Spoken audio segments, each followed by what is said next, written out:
Pues vamos a continuar con nuestro estudio en el libro de los Hechos de los Apóstoles. Ahí en la imagen teníais que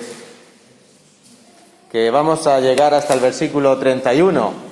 Bueno, después de empezar a sacarle punta al lápiz o enseñanzas al texto, os tengo que decir que aún habrá una tercera parte, porque no creo que hoy pudiéramos, en el tiempito que tenemos, pudiéramos cubrir hasta el versículo 31, así que nos vamos a quedar un poquito antes.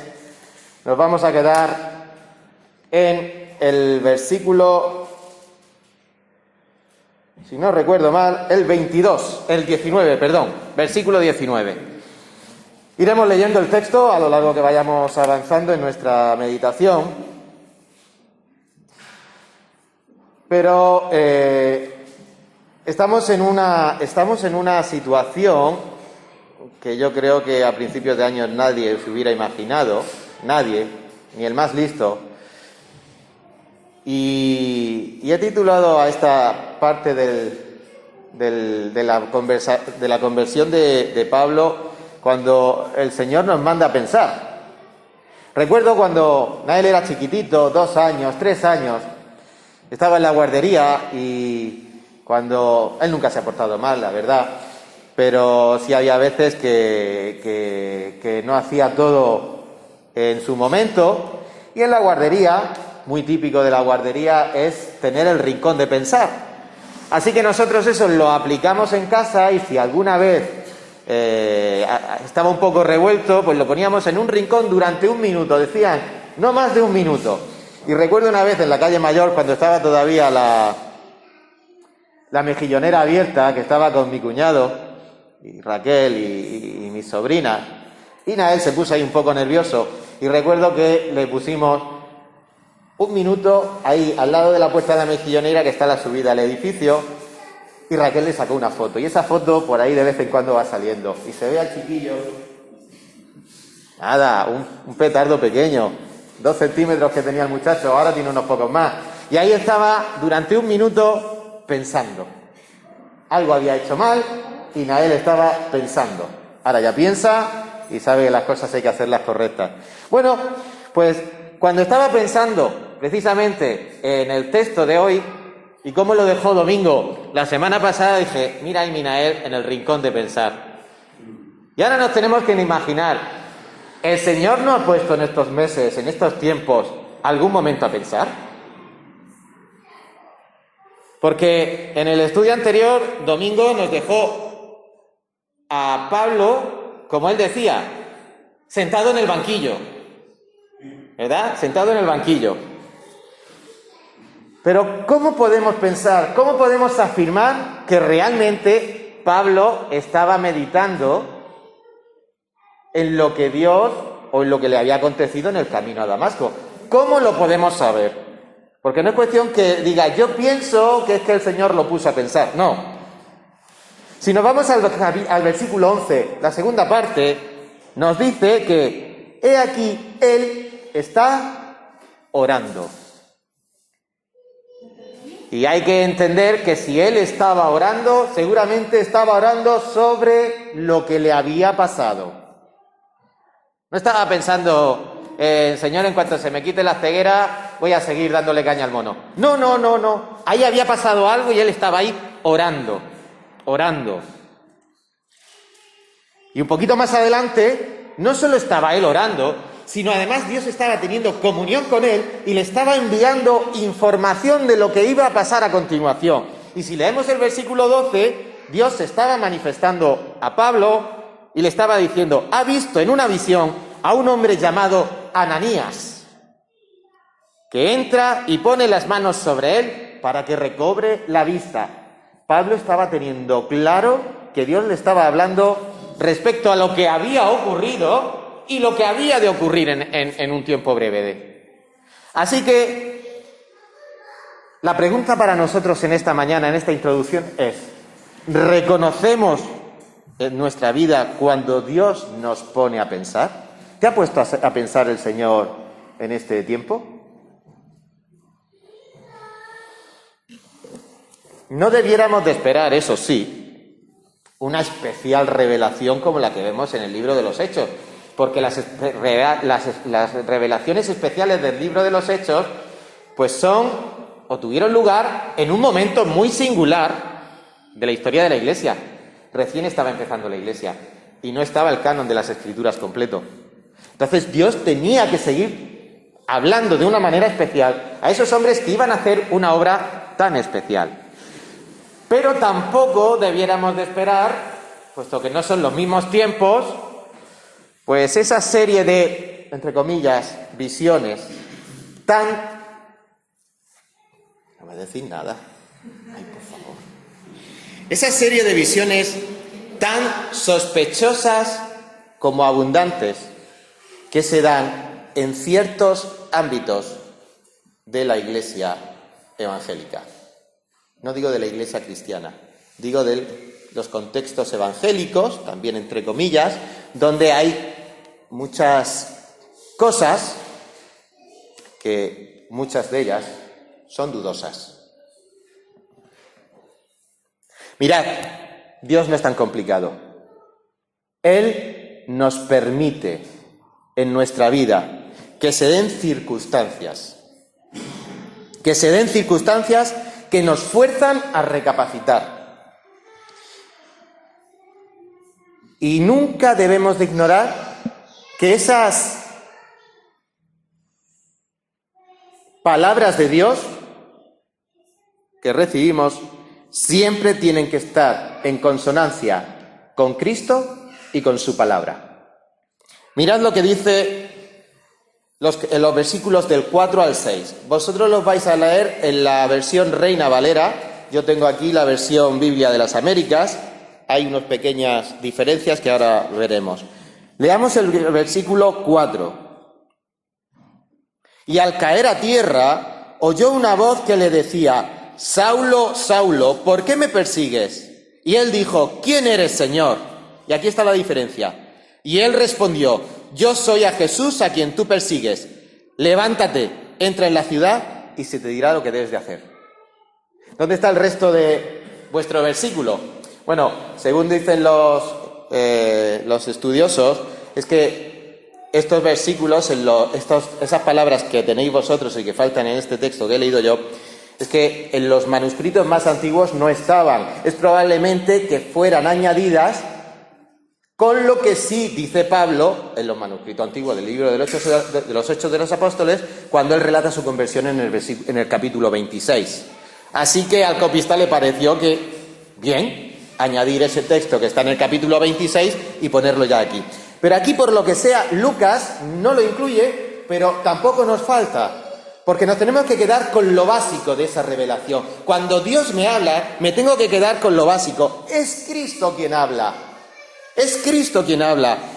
Es su siervo el que tiene que estar pendiente, con los oídos abiertos. ¿Para qué? Saulo, ¿por qué me persigues? ¿Quién eres, Señor? Yo soy Jesús a quien tú persigues. Levántate, entra en la ciudad y se te dirá lo que debes de hacer. La palabra de Dios.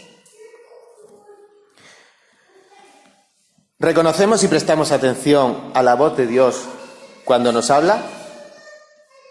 A mí no me habla. Sí, claro que te habla.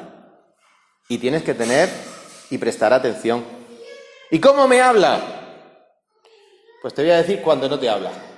O cuando no me habla a mí. Tener la Biblia cerrada es lo mismo que cerrar nuestros oídos a la voz de Dios. Tener nuestra Biblia cerrada es lo mismo que cerrar nuestros oídos a la voz de Dios. Aquí es donde tenemos que encontrar esa voluntad agradable y perfecta y esas indicaciones de lo que Dios quiere que hagamos. Ahora bien, no estaba aquí todo el mundo con los oídos cerrados, porque desde luego Pablo estaba atento, y ahora vamos a leer en esta mañana pues sobre Ananías, un discípulo de Damasco que estaba atento también a las palabras de Dios. Y sobre Ananías pues vamos a hablar. Nos dice sobre Ananías el texto que realmente lo que no nos dice es ¿y cómo Ananías de Damasco llegó a conocer el Evangelio? ¿Cómo se hizo cristiano?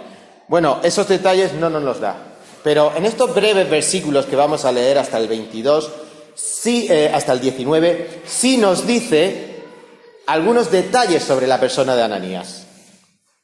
Y en primer lugar tenemos que entresacar que Ananías era un cristiano de trasfondo judío. ¿Y eso cómo lo sabes?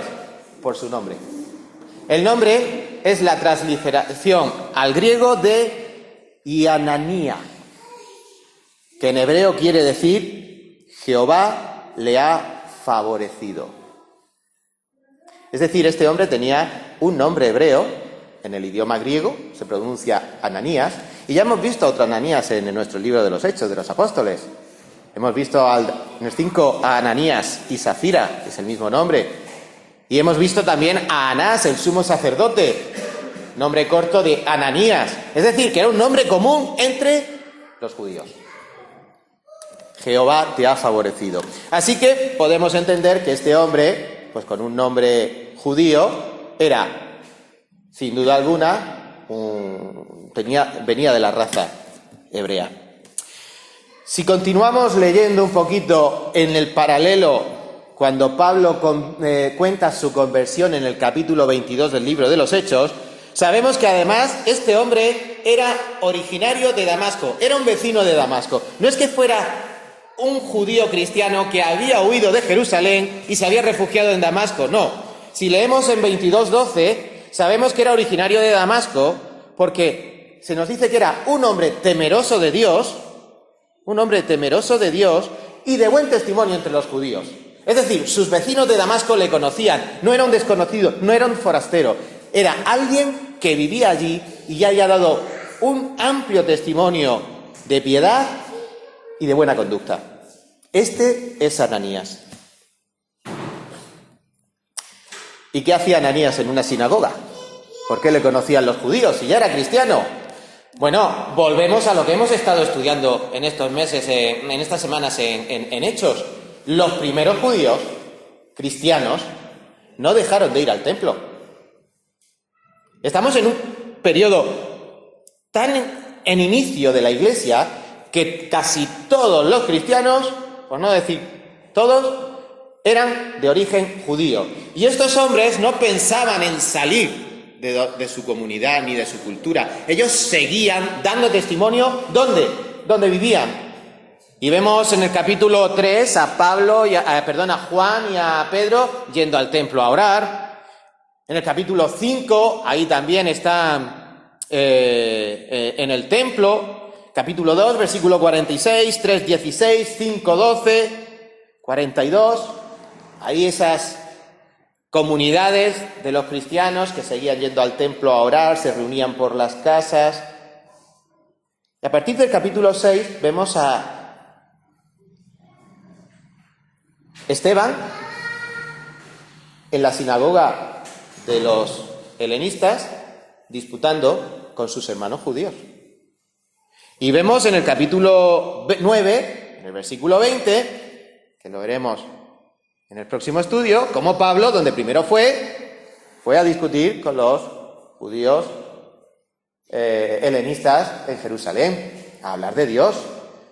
Y cómo esa estrategia es la que Pablo va a seguir durante todo su ministerio. Allá donde iba, donde primero se ponía a predicar, ¿dónde era? En una sinagoga. Si no había una sinagoga, se iba con las mujeres al río.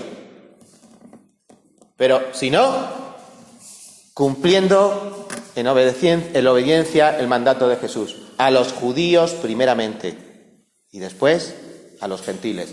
Pero en este tiempo, ¿dónde están viviendo los cristianos? En comunión con sus hermanos de nación. Porque es allí donde tenemos que dar nuestro primer testimonio.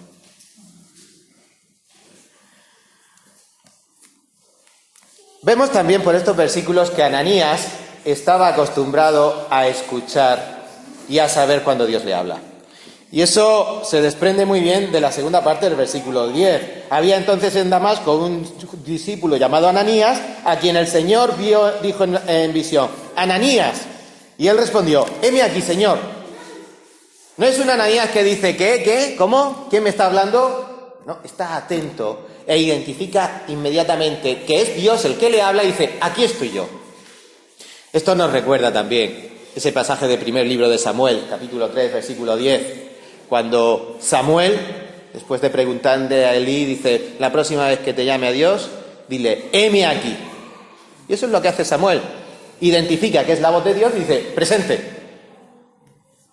O en Isaías, capítulo 6, versículo 8, llamamiento de Isaías, ¿a quién iré? Envíame a mí, Señor.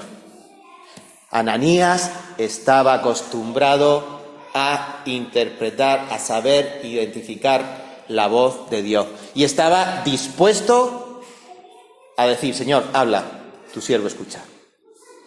¿Cuánto tenemos que aprender de estos siervos de Dios? Habla, Señor, que tu siervo escucha. ¿Qué quieres que haga? Envíame a mí. A eso nos llama desde la juventud. Y perdonad que está feo señalar. Juventud. Hasta la madurez. ¿A dónde tenemos que ir? Donde el Señor nos diga. Pero para eso tenemos que estar con los oídos atentos. ¿A qué? ¿A que tengo un sentimiento de que esto es lo mío? No, atentos a la palabra de Dios. En la palabra de Dios está el cimiento de nuestra vida. Y a partir de ahí, lo que el Señor diga. Heme aquí, Señor, envíame a mí. Así que los siguientes versículos nos van a hablar de esa conversación franca que tuvo Ananías con Dios. ¿Y qué le dice Dios? Pues Dios le dice, el Señor le dijo, levántate, ve a la calle que se llama derecha o recta, es decir, una calle que tenía que ser principal en la ciudad, y pregunta en la casa de Judas por un hombre de Tarso llamado Saulo, porque aquí está orando y ha visto en una visión a un hombre llamado Ananías que entra y le pone las manos sobre él para que recobre la vista. Pero Ananías respondió, ¿qué me estás diciendo que qué es? ¿Saulo de Tarso? Señor, he oído muchas cosas acerca de este hombre, cuánto mal ha hecho a tus santos en Jerusalén, y he aquí, tiene autoridad de los principales sacerdotes para prender a todos los que le invocan tu nombre. Ante la aparente paradoja de lo que Dios pide, Ananías reacciona. Es una paradoja, es decir, Señor, que vaya yo a Pablo, ¿cómo me estás pidiendo esto? Este Pablo, pues sí, mira cómo viene. Pero quiero que nos fijemos en una cosa. Ananías no le está diciendo que no a Dios. Como dice Trenchard, Ernesto Trenchard, en su comentario del libro de los Hechos de los Apóstoles, esto nos recuerda más bien a la conversación que tuvo Abraham con Dios en Génesis 18, cuando está diciendo, Señor, y si quedan 10, vas a eliminar a toda Sodoma, y si hay 10 justos. Parece que es esa conversación, como dice Trenchard, que no es una franqueza impertinente. Hay veces que cuando hablamos con gente que es muy franca, lo dice todo de tal manera que parece que está pegando tiros a bocajarro. Ay, hijo, no seas tan franco, ten un poco más de suavidad, de sensibilidad. No, aquí no había ningún reproche a Dios. Dios, ¿qué me estás diciendo? ¿Que vaya yo a encontrarme con este asesino de cristianos? No. Aquí es, como dice Trenchard, una franqueza, no es una franqueza impertinente, sino la de un discípulo de limpio corazón y conciencia, acostumbrado a exponerlo todo delante de su maestro. ¡Qué hermosura! Ya quisiera yo tener esa franqueza con mi Dios. De decir, Señor, lo que tú digas, mira, hoy me he levantado con la pata izquierda. Perdóname. Hoy tengo que hacer esto. Ayúdame. Hoy es muy difícil lo que tengo que hacer. Quisiera no tener lo que hacer. Tú estás conmigo. Ahí están. Como el rey que puso las cartas y dijo, aquí están las cartas de tus enemigos. Mis problemas, mis necesidades, mis ansiedades. Este discípulo Ananías estaba así de acostumbrado a hablar con Dios. Así que por último podemos decir que de este Ananías, versículo 17, que era un cristiano obediente. Ananías fue y entró en la casa. Después de tener esta conversación con Dios no le dijo que no. Él fue y entró en la casa. Porque fue tranquilo, porque había hablado en Dios y iba a aquella casa en el nombre de Dios. Esa tiene que ser nuestra actitud para afrontar las cosas que Dios ponga en nuestras manos. Y si nos viene por otro lado, cuidado, puede ser que estemos alucinados un poquito con nuestra juventud, o con nuestra madurez, o con nuestra belleza, o con nuestra fealdad, en la cual le ponemos excusas a Dios y al final no vamos a donde Él nos dice que tengamos que ir. En segundo lugar, vamos a ver ahora un poquito el contenido de esa oración.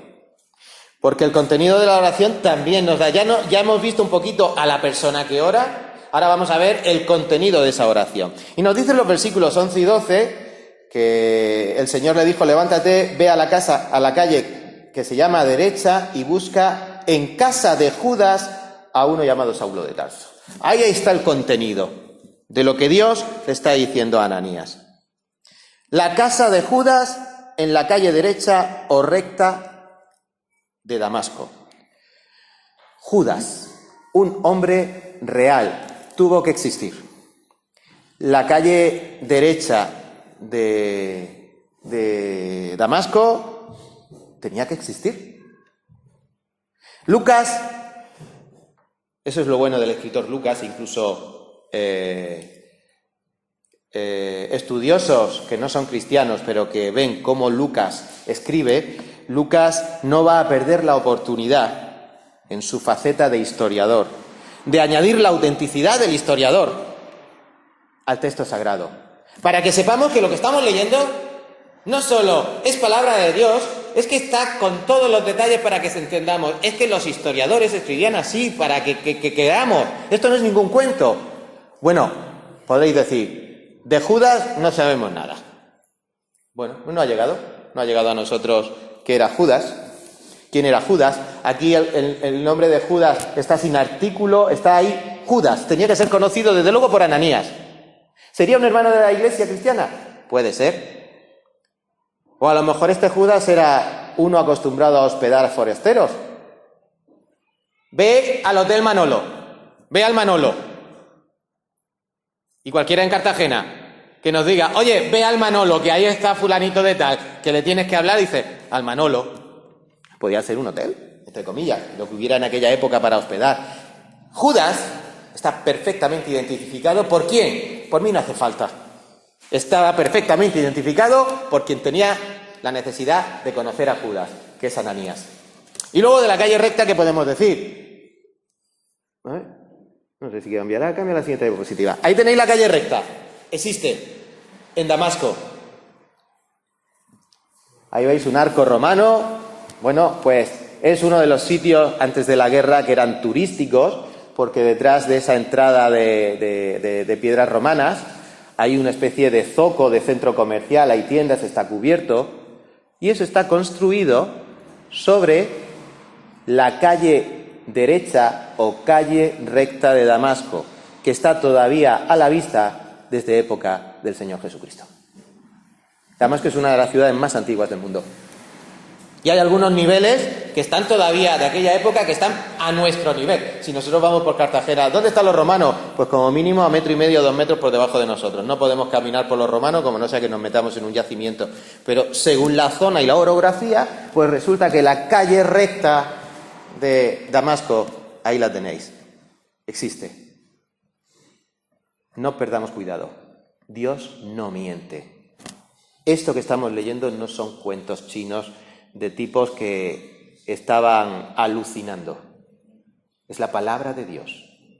Es la palabra de Dios. Y está fundamentada sobre personajes reales, sobre hechos reales y, lo que es más importante, sobre el Rey de Reyes y Señor de Señores. Así que es interesante seguir un poquito indagando en lo que el escritor Lucas va a decirnos aquí, y en los versículos del 13 al 16 no solo leemos la situación, aquí está Ananías describiendo lo que este Saulo le estaba haciendo a sus hermanos cristianos. Pero yo lo estaba considerando estos días Y mis queridos hermanos, aquí no solo leemos sobre la situación de los santos en aquella época. A los santos era la manera en la que se autodenominaban los cristianos, el pueblo cristiano, en el libro de los Hechos. Hay 4 veces que aparece la denominación santos para referirse a los cristianos. Hechos 9, capítulo 9, versículo 13, versículo 32, versículo 41, y luego en el capítulo 26, el versículo 10, cuando Pablo perseguía a los santos. Es decir, que esa denominación que tenían los cristianos en aquella época, ¿por qué no se puede aplicar a nosotros? Somos los santos de Cartagena, en la calle José López Martínez. Hombre, hoy día, como el concepto de santo ha variado, pues si tú le dices, oye, yo soy el santo de Cartagena, te dirán, y yo el Papa. Pero estudiando en su contexto, vemos cómo en este caso pues se está refiriendo a los santos que todavía están por todo el mundo. Y ya os digo que considerando estas cosas en estos días, yo leo estos versículos del 13 al 16 y es una vívida descripción de lo que la Iglesia perseguida del Señor Jesús por todo el mundo todavía padece. No sé si me describirá a mí, pero desde luego a mis hermanos, que conocemos de ellos por los informes de Puertas Abiertas, es lo mismo. Señor, he oído de muchos acerca de este hombre. ¿Cuánto mal ha hecho a tus santos?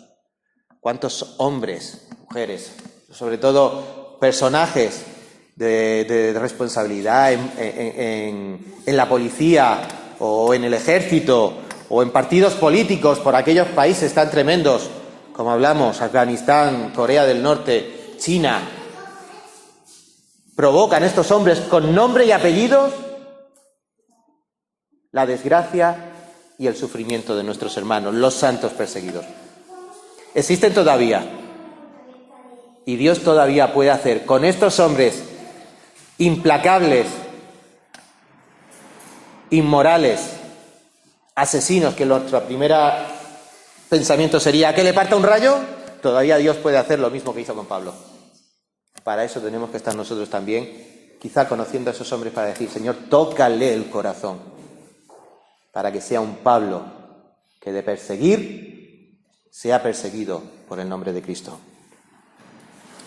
Tiene autoridad de los principales sacerdotes para prender a todos los que invocan tu nombre. ¿No os parece un poco abusivo? Pues si la autoridad no la tenían los judíos, si era otra cultura, otra civilización sojuzgada por el gran imperio romano. Pues mirad, los romanos eran así. La autoridad la tenía el César, que podía delegar en sus gobernadores, en sus procuradores, pero la autoridad era hasta cierto punto, porque luego dejaban a cada cultura, a cada región donde ellos gobernaban, cierta libertad. Y uno de los puntos donde dejaba cierta libertad era precisamente en los temas religiosos, donde a los religiosos locales les permitía cierta libertad. Y fue así como Pablo se fue a los sumos sacerdotes y le dijeron, dame cartas que me los pueda llevar presos. Y los romanos, esto con nosotros no va. Esto es lo que encontramos, mis queridos hermanos, en el libro de los Hechos de los Apóstoles, que los romanos a veces miraban para otro lado, muy a menudo. Y esto me hace recordar cómo en estas sociedades donde la Iglesia es perseguida, escuchamos de noticias de violaciones, de ultrajes a siervos del Señor, y la policía no hace nada. Mis queridos hermanos, estoy diciendo que esto es real, que no fue real, esto es real, ocurre en el pueblo de Dios. Vemos abusos de las autoridades políticas, civiles, religiosas, de las propias familias, como veremos seguramente en el próximo estudio. Pensar, hermanos, que esto desgraciadamente no es historia pasada y que ya el Señor le dijo a Pablo, y yo le mostraré cuánto debe padecer por mi nombre. Juan 16:33. En el mundo tendréis aflicción, pero confiad, yo he vencido al mundo. Mirad, más del 60% de la población mundial vive sin libertad religiosa. Y de todos los credos es el cristianismo la religión más perseguida del planeta. Esto es la realidad de los santos de Dios en el siglo XXI. Y nosotros somos una excepción. Somos una excepción. Años atrás, tu padre lo sabía perfectamente, pero nosotros ahora somos una excepción. ¿Qué estamos haciendo con la excepción que está regalándonos el Señor en cuanto a administrar su palabra? Él me es un instrumento escogido para llevar mi nombre en presencia de gentiles y de los reyes y de los hijos de Israel. Esto está diciendo de Pablo. Instrumento escogido para llevar mi nombre a presencia de los gentiles y de los reyes. Bueno, pues, leído con los ojos del siglo XXI, yo estaba pensando que estaba Dios designando a Saulo como su predicador de más éxito y más conocido. Mira que hay hoy día estrellas de la predicación, ¿verdad? Que llenan estadios, que salen en televisión. Pues aquí está diciendo que Saulo incluso iba a hablar con el Trump de la época. Pues fijaos cómo Dios dice, sin duda, este va a ser mi predicador de más éxito, pero no va a ser como tú ni él se lo piensa. Y va a ser embajador en cadenas. Y todo esto, mis queridos hermanos, ¿para qué lo estoy diciendo? Pues que Dios es soberano. Hace el trabajo de la Iglesia, o designa el trabajo y establece la estrategia de la Iglesia como solo Él quiere. Y a cada uno de nosotros nos escoge para que hagamos un trabajo determinado, no para que tengamos las manos en los bolsillos. Tengamos la edad que tengamos. Dios es soberano y a cada uno escoge para realizar su obra. ¿Por qué? Porque lo dice la palabra de Dios. Somos hechura de Dios, creados en Cristo Jesús para buenas obras, las cuales, no las buenas obras que yo creo que tengo que hacer. No, las buenas obras, nos dice Efesios capítulo 2, versículo 10, las cuales Él preparó de antemano. Son las buenas obras que Dios ha preparado de antemano, no las que yo pueda hacer de mí mismo, a fin de las que las pongamos en práctica. Esas buenas obras que están preparadas de antemano son las que Dios ha preparado para que las pongamos en práctica. Y aquí nos tenemos que dar un punto a nuestro cerebro y decir, y ahora nos toca pensar y respondernos, ¿qué trabajo me ha puesto Dios para que haga? Dani? ¿Qué trabajo ha puesto Dios para que yo haga? Y es más, ¿cómo estoy utilizando la libertad excepcional de ese 40% de la humanidad que tiene libertad de culto y de esa pequeña iglesia en Cartagena, que no estamos siendo perseguidos, para poder anunciar las virtudes de aquel? Mis queridos hermanos, esta libertad y este tiempo y ese trabajo que Dios ha puesto en tus manos es lo que leemos en 1 de Pedro 2:9. Vosotros sois linaje escogido. Iglesia de Cartagena, sois linaje... Y bueno, también la de Albacete, me vale. No escapéis. Lo podéis llevar a Albacete también el mensaje. Vosotros sois linaje escogido, real sacerdocio, nación santa, pueblo adquirido para posesión de Dios. Tú has sido comprado, yo he sido comprado para pertenecer a Dios. Y cuando nos sentamos en nuestra casa y decimos, yo ya no soy mío, pertenezco a Dios, Dios sigue hablando y dice, a fin de que anunciéis las virtudes de aquel que os llamó de las tinieblas a la luz admirable. Esta es nuestra principal motivación y es nuestro principal cometido en nuestra vida. Lo hagamos desde donde lo hagamos, en el lugar donde Dios nos ponga. para anunciar las virtudes de aquel que nos llamó de su luz, de las tinieblas a su luz admirable. Y terminamos ya. Y terminamos, después de haber considerado esta oración a estas personas, pues vamos a ver qué ocurrió cuando Saulo obedeció a Dios y cuando Ananías obedeció a Dios. Pues son estos últimos versículos en el que del 17 al 19 está la visita del santo Ananías. Y aquí estos 3 versículos son un poquito propicios para que dejemos volar un poquito nuestra imaginación, pero sin quitarle en ningún momento, sin ser rigurosos al texto. Pero estos versículos, Lucas, en pocas palabras, en pocos detalles, es capaz de hablar de muchos años y hablar de muchas cosas en muy poquitos versículos. Este es el historiador, como diría Raquel, mi mujer, le gusta, no se va por las ramas.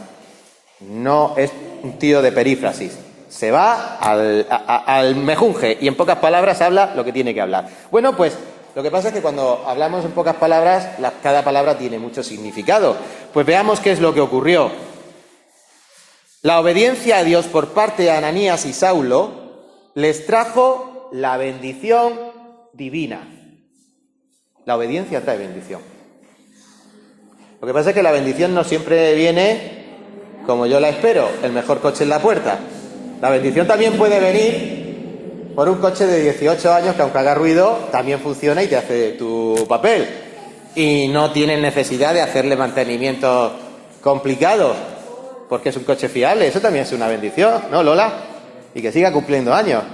Yo mientras me pase la ITV, no tengo prisa.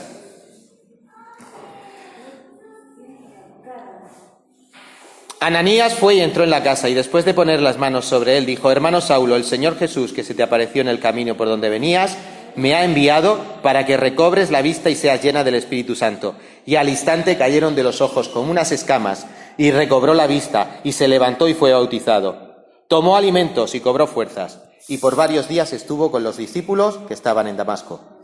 Esto se lee muy rápido, pero vamos a ver. Encontramos que entre Saulo y Ananías surgió la mutua comunión. Hermano Saulo, bien es cierto que los dos, siendo del pueblo judío, entre sí podían llamarse hermanos, era una costumbre, hermanos de pueblo, hermanos de cultura. Pero aquí el término hermano está usado en el término de la iglesia. Tú y yo somos hermanos. Y Ananías, después de lo que llevaba sobre Pablo, cuando tuvo su entrevista personal con Dios, entendió que Saulo era su hermano en Cristo. Y por varios días estuvo con los discípulos que estaban en Damasco. No solo estuvo con Ananías, es que había más discípulos y Pablo empezó a tener comunión con sus hermanos de Damasco. Pues mirad, esto es más fácil de leerlo que de imaginárnoslo. Por eso vamos a buscar un poquito de nuestra imaginación. Nos hemos parado a meditar. ¿Cómo fue la situación?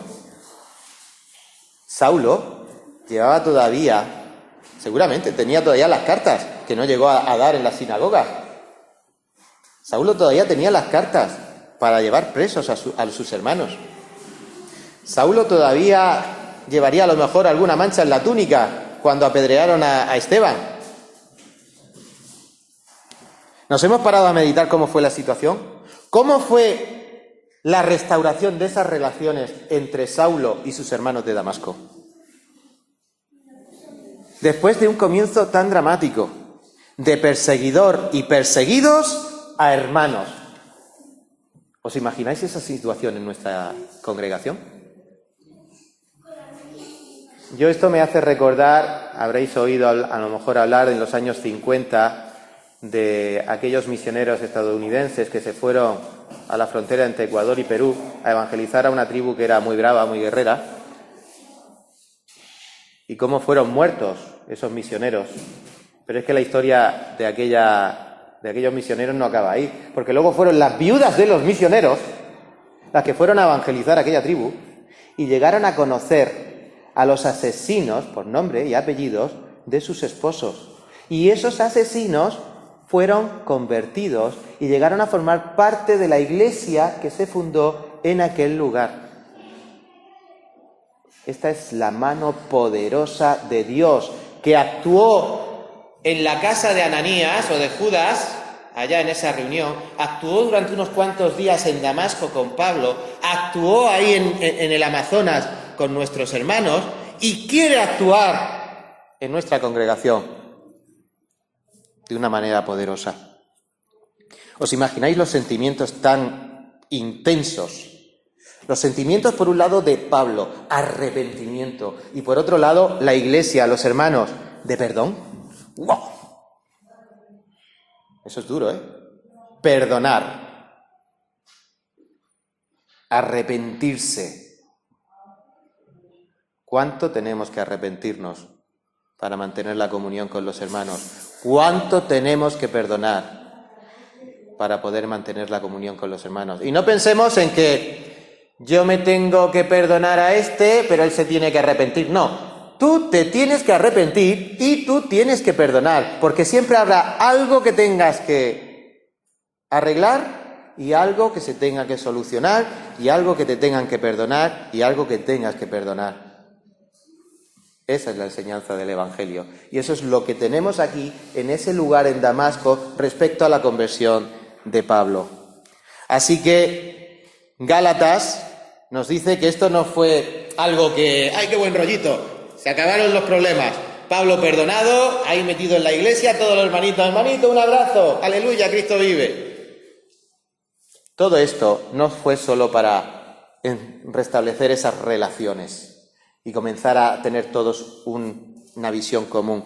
Esto ocurrió, como cuenta Pablo en Gálatas, años más tarde, en el capítulo 1, versículo 23, sino que solo los hermanos de Damasco oían decir: el que en otro tiempo nos perseguía, ahora predica la fe que en otro tiempo quería destruir. Y glorificaban a Dios por causa mía.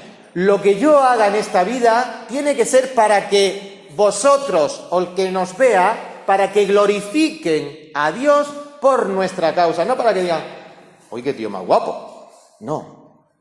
Porque si soy feo no tiene arreglo.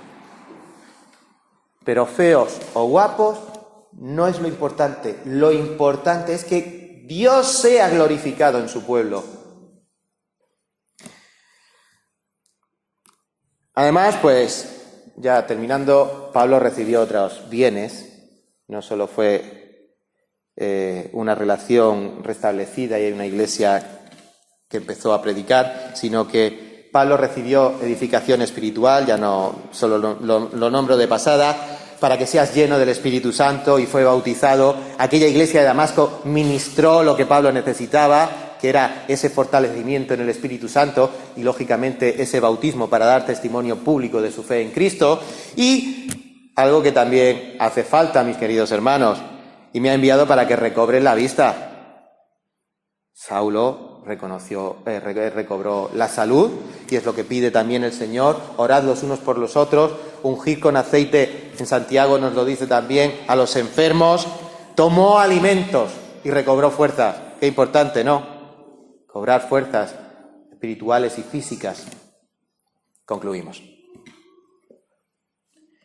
Cuando Dios nos manda a pensar, hagamos como hicieron Pablo y Ananías, que los dos estaban ahí pensando lo que Dios tenía que decirles. Así que cuando Dios nos mande a pensar, oremos y estemos atentos a la palabra de Dios. No hay otro método. No hay otro método. Oremos y estemos atentos a la palabra de Dios. Nuestra obediencia va a traer la edificación personal, la edificación mutua y, por tanto, crecimiento de la iglesia, y sobre todo nuestra obediencia va a traer la gloria de Dios entre las naciones. A eso hemos sido llamados, y a eso os invito a que vayáis meditando esta semana, para que pensemos que cualquier cosa que hagamos solo debe de buscar la gloria de Dios. Amén. Señor, vamos a darte siempre las gracias, porque tu palabra es intensamente especial y buena para nuestro corazón. No hay nada más que nosotros necesitemos saber. En primer lugar, tiene que estar siempre tu palabra. Y como dices en tu Evangelio, buscad primeramente el reino de Dios y su justicia, y todas las demás cosas serán añadidas. Por eso, Señor, gracias por tu palabra, porque cada vez que la abres, nos hablas al corazón. Y no para saber más intelectualmente, sino sobre todo para conocer más sobre ti, enamorarnos más de ti y desear tus cosas. Por eso, Señor, te pedimos que en esta semana nos ayudes a desearte más a ti, a desear más hacer tus cosas, y no por otra cosa, sino para que venga lo que nos venga, lo que venga en este mundo sea la manifestación de tu gloria, de la salvación en Cristo Jesús, nuestro Señor. Y que seamos capaces de hacerlo de la mejor manera, para que proclamemos las virtudes de aquel que nos llamó de las tinieblas a tu luz admirable. A ti la gloria en esta mañana. Despídenos con tu paz y en tu bendición y acompáñanos en esta semana, en el nombre de Jesús. Amén.